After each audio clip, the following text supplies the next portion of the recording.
Hi everyone, welcome to our first lesson on magnetism. This is P4. So if you title and date, etc., the purpose of this lesson is I'm going to go through what you should know from Key Stage 3, kind of definitions, and I'm also going to do the type of knowledge which it's the bits and bobs, the stuff you kind of need before we start the topic. So it's going to be a fairly basic lesson today. And then we're going to start getting slightly harder next time. I'm afraid there are quite a lot of notes today, so there actually isn't really any tasks for you to do after this as a quick caboodle thing, but nothing too much, because I'm aware that it's probably going to take you a little while to do these notes. Easy, quick for me to talk through, but when you're pausing and having to take the diagrams, it might take slightly longer.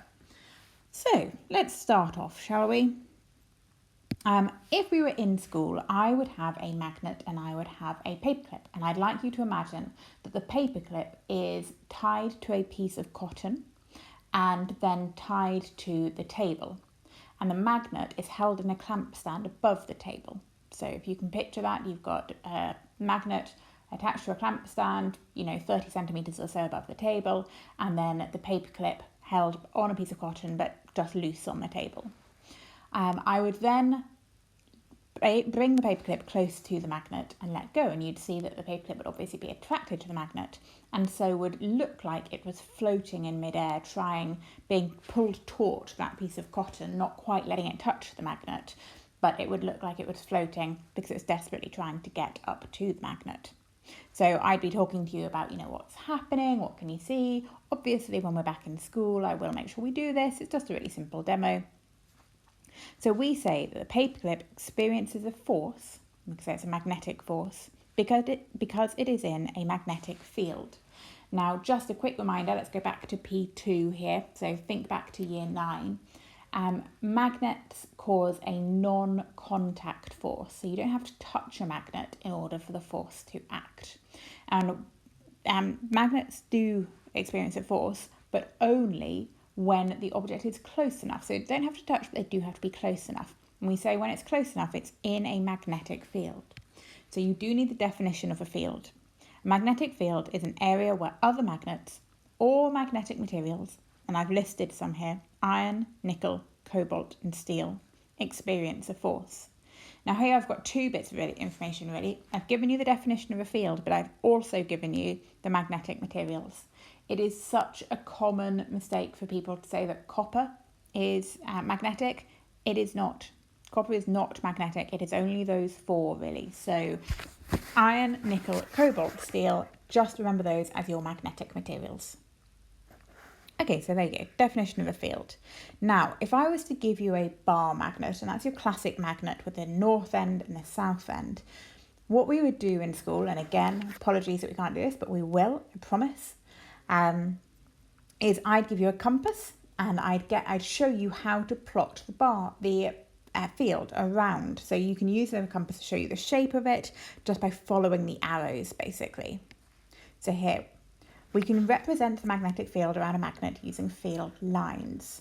And if you'd have a look at those diagrams on the right very briefly, the top one is a bar magnet, and you can see that there are lines coming out of the North Pole and going into the South Pole. You can see there's a lot of lines around the poles, but they're a bit more spread out as you get further away. So carrying on reading. The closer the field lines are, the stronger the magnetic field. So looking at that diagram again, you'll see that the field is strongest at the poles. The arrows show the direction a compass needle would point at that point in the field, from north to south. Now, you might be thinking, hang on, compasses point north. They don't point towards the south.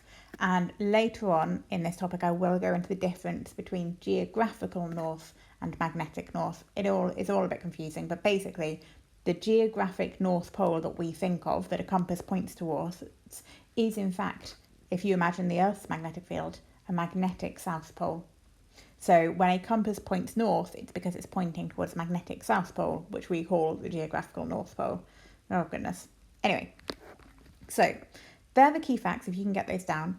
You will also need the 3 diagrams that are shown there. So the first one at the top there is the magnetic field around a bar magnet, and you can either imagine it being a bit like a spider, or perhaps I always imagine it like a burger with the two buns being on top and then the filling in the middle.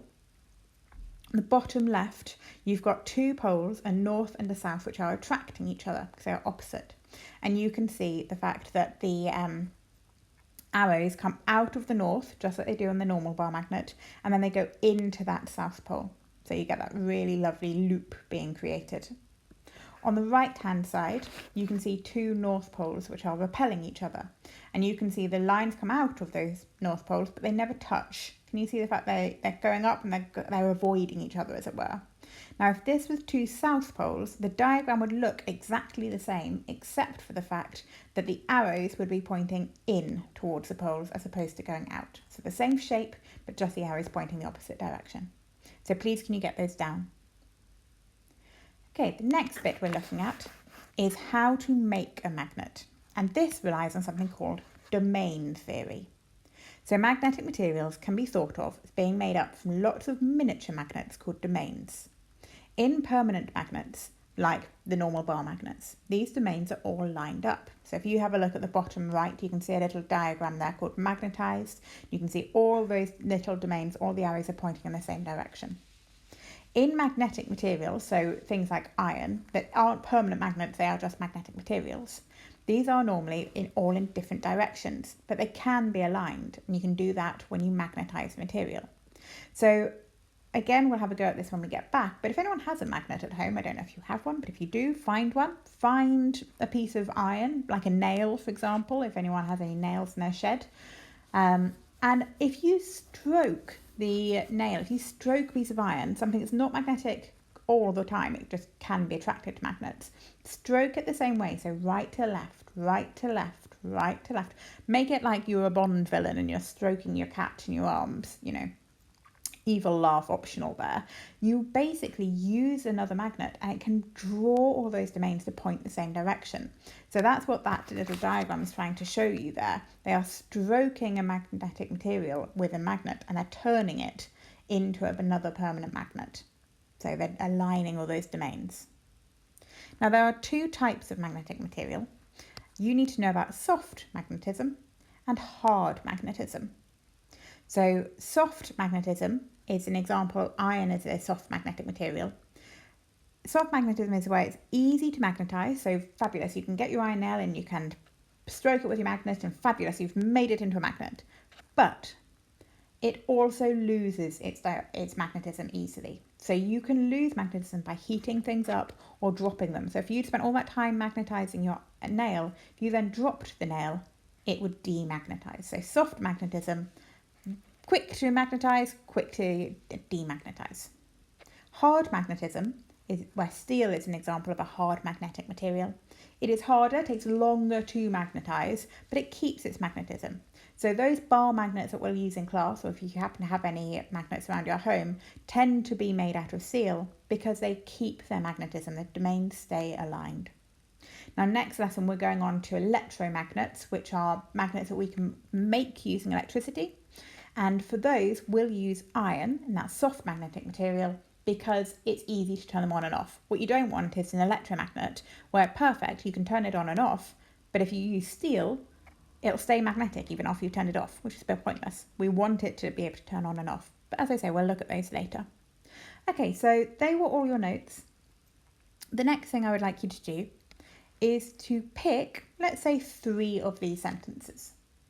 And all you need to do is draw them. Now, I want you to try and draw them without using any words. If possible, and I know this is quite hard, try not to use any letters. So for north and south, for example, try to not write an N and try to not write an S. I know that's hard. Don't worry if you can't. You're like, oh my God, this is impossible. It's fine. Pick 3 of those sentences and try and draw them. And then I would like you to send me a photo of your drawing. So draw 3 sentences and send them to me, and I'm going to see if I can guess which sentences you have drawn. Please don't be offended if I can't guess. Okay, I will try my best, but please send them to me and I will have a guess at which sentences you have drawn. All right. I hope that all makes sense. Please let me know if you have any questions and I shall see you soon. Thanks everyone. Bye.